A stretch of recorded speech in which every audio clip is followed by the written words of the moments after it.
Hola, saludos a todos. Después de un periodo de inactividad en el canal, hoy hablaremos sobre la teoría psicoanalítica o lo que llamamos el psicoanálisis clásico. Muchas personas piensan que este tipo de análisis pasó a mejor vida o que ya no es útil para la práctica psicológica actual, pero en realidad aún sigue teniendo vigencia y relevancia y es utilizado por un gran sector de profesionales, terapeutas, psicólogos y psiquiatras. Lo cierto es que tratar de hablar de Freud y sus postulados teóricos en 20 minutos, más o menos, es tarea imposible. Fueron muchos años de evolución teórica, de añadir, de eliminar conceptos, que pocos minutos no pueden abarcar la complejidad del pensamiento de la teoría freudiana. Así que para efectos de este video trataremos de explicar solo lo necesario para tener una idea del psicoanálisis. El video tendrá su parte donde explicaremos los orígenes del psicoanálisis, el mecanismo teórico, su objetivo, el proceso de análisis con el psicoanalista, las técnicas que utiliza y por último una sección donde hablaremos de uno de los conceptos más controvertidos de la teoría, la sexualidad. Ahora vamos a adentrarnos en lo que es el psicoanálisis clásico. Yo soy Orlando y esto es Psicología para sentirse bien.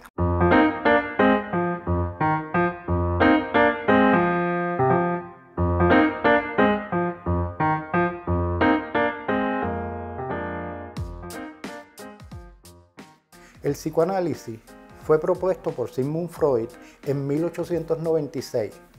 Freud fue un médico vienés de origen judío interesado por la investigación de los nervios, los impulsos nerviosos, pero tuvo que dejar a un lado el proceso investigativo que tanto le gustaba debido a las dificultades económicas y preocupaciones familiares, ya que estaba casado con 5 muchachos, 2 niñas y 3 niños.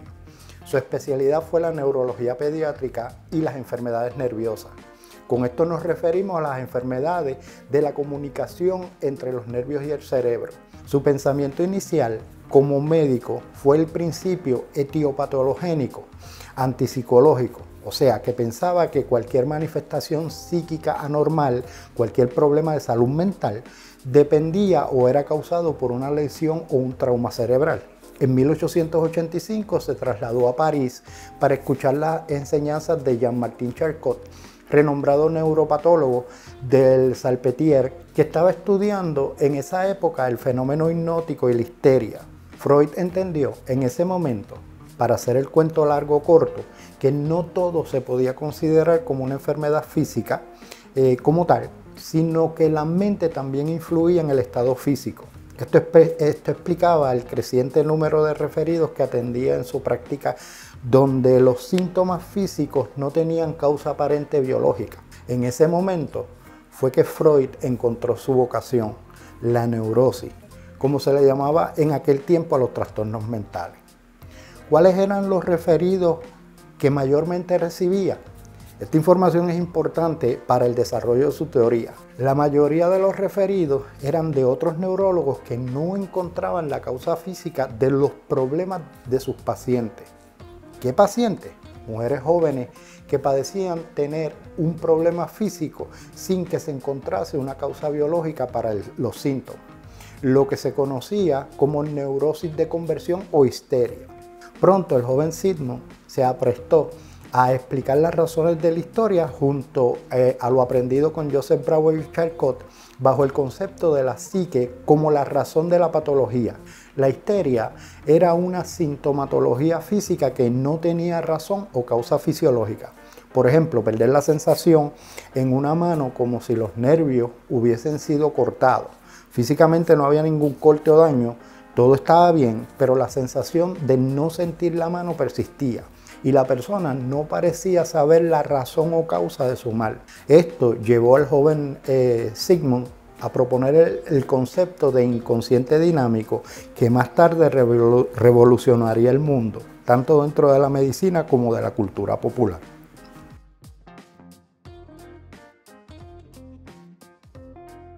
La teoría detrás del psicoanálisis se basa en las llamadas tópicas freudianas.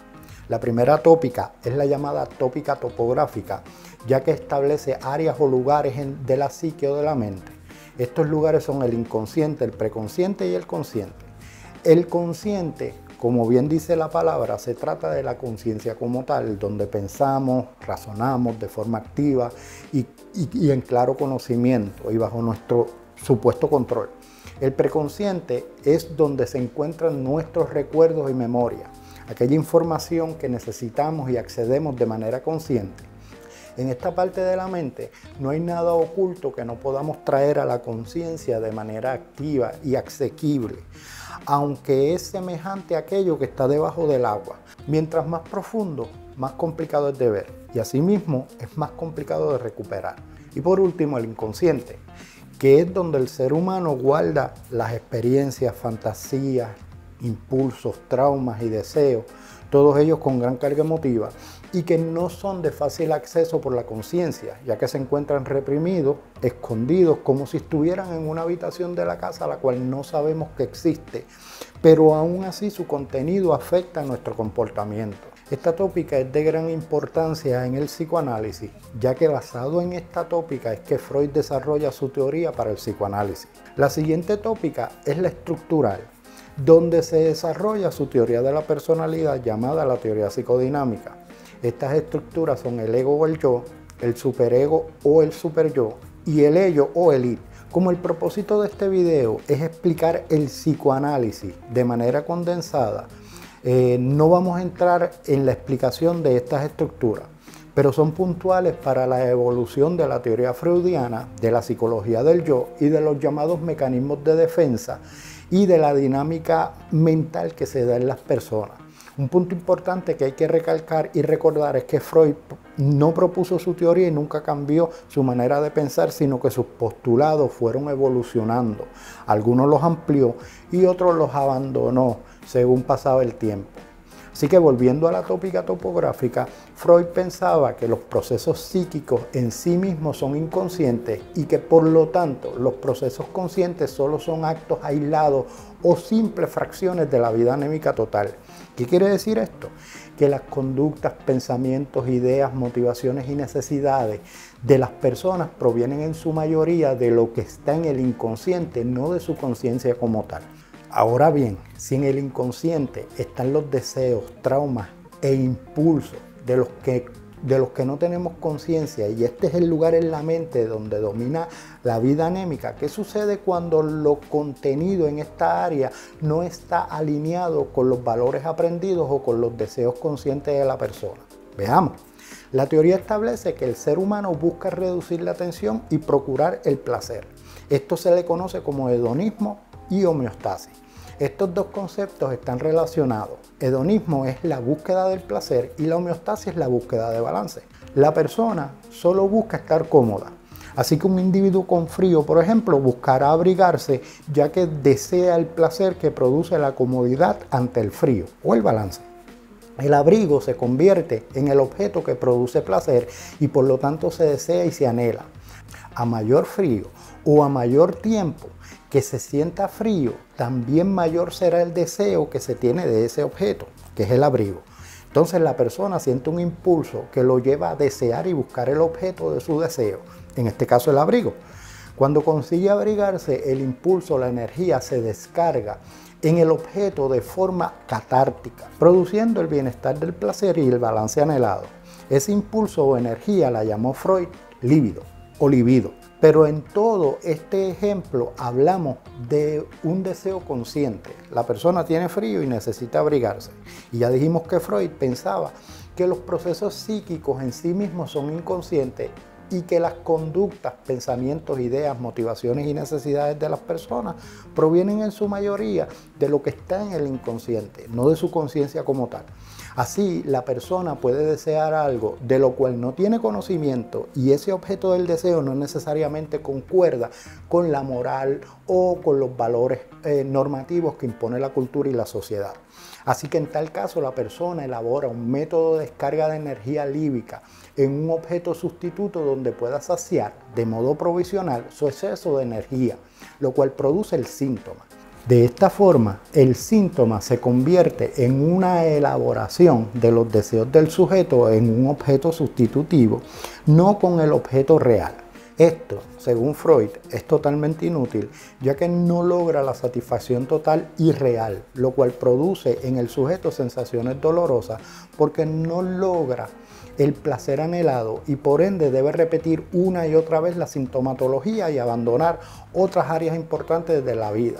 De esta forma, un obsesivo compulsivo, por ejemplo, al aumentar la energía de sus obsesiones mediante la elaboración, sus compulsiones son repetidas una y otra vez sin poder saciar su deseo causado por el malestar psicológico que no le permite el funcionamiento normal. Si se logra conocer el objeto real del deseo, se puede utilizar la sublimación, que es un mecanismo de defensa adaptativo. Ya hablaremos de los mecanismos de defensa en otro video más adelante. ¿Y de dónde vienen los objetos sustitutos? Pues Freud argumentaba que cuando el objeto del deseo es prohibido y además inconsciente, se recurre a la regresión o regreso a etapas del desarrollo previo y por ende los objetos sustitutos son parte de las fijaciones del sujeto en la niñez. Así, el objeto del psicoanálisis es lograr que la persona sepa y conozca su contenido inconsciente y cuáles son las razones de ese contenido. Esto hace que las personas canalicen sus deseos por medio de la catarsis y se hagan dueños, por así decirlo, del contenido de su psique. La catarsis tiende a ser traumática en sí misma, ya que revive el evento reprimido y el trauma que viene consigo, pero alivia la energía psíquica.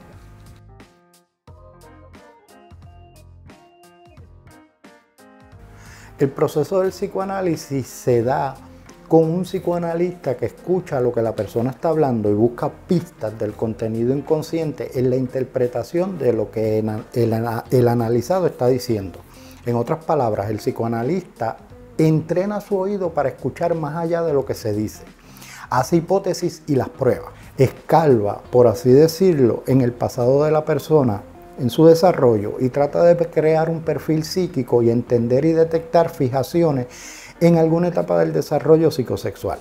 Poco a poco, la persona analizada se va dando cuenta del contenido de su inconsciente y esto es de suma importancia ya que la persona debe darse cuenta, debe entender, debe tener el insight.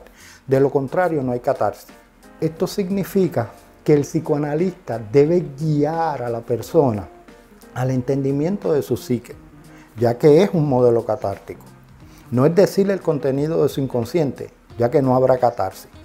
Es importante notar que en el psicoanálisis clásico, el psicoanalizado se acuesta en un diván y el psicoanalista se sienta fuera de la vista de este.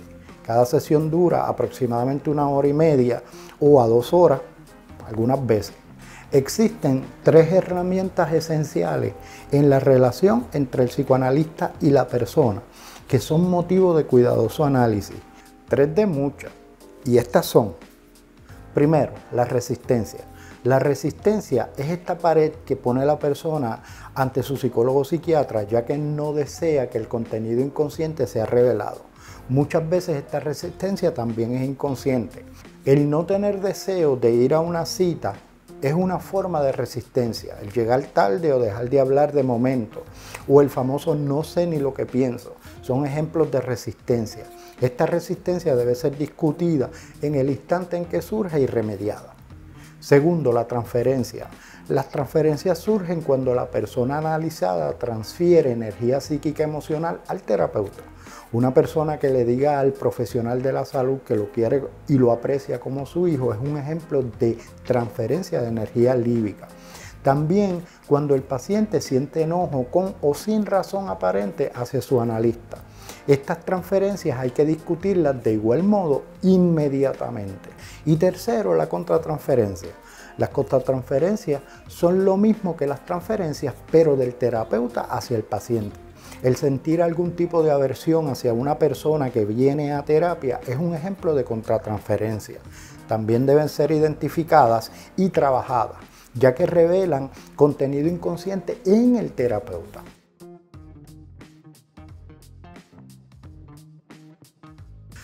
La asociación libre es la técnica por excelencia utilizada en el psicoanálisis. Se basa en dejar hablar a la persona de lo que desea hablar mientras se buscan las pistas del contenido inconsciente en sus verbalizaciones.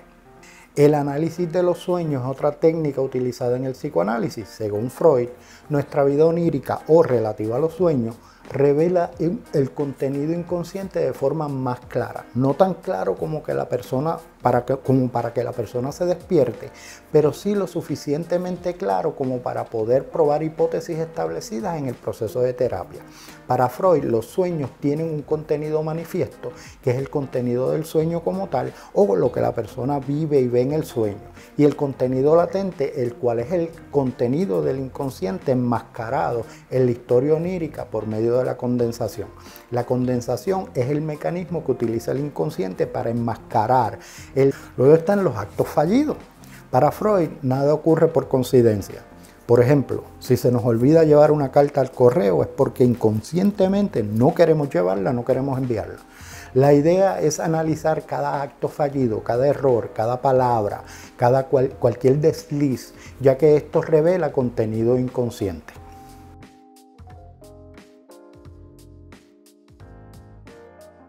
Ahora vamos a la controversia. El punto más controvertido del psicoanálisis es la sexualidad.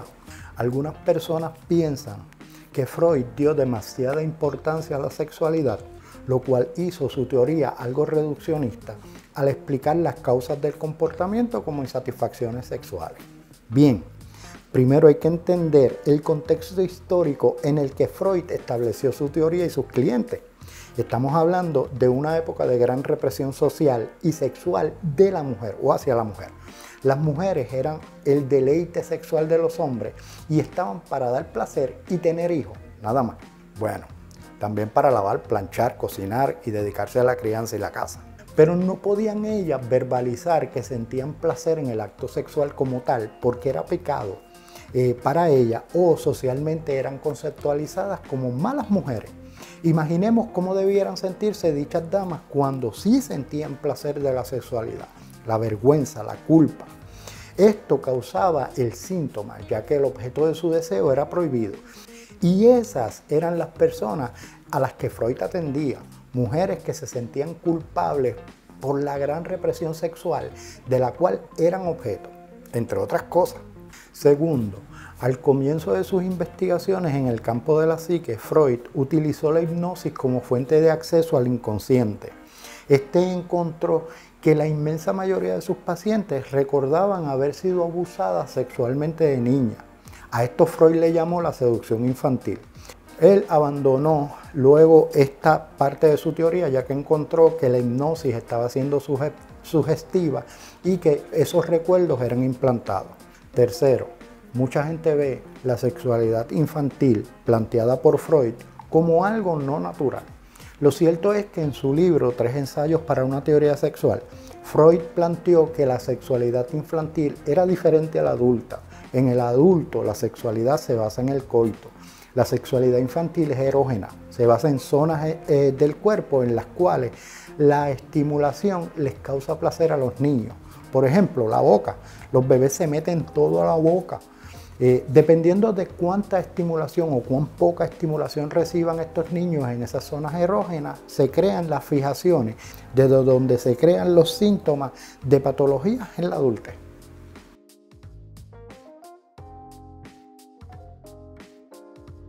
Esto es una mirada por encima al psicoanálisis clásico de Sigmund Freud.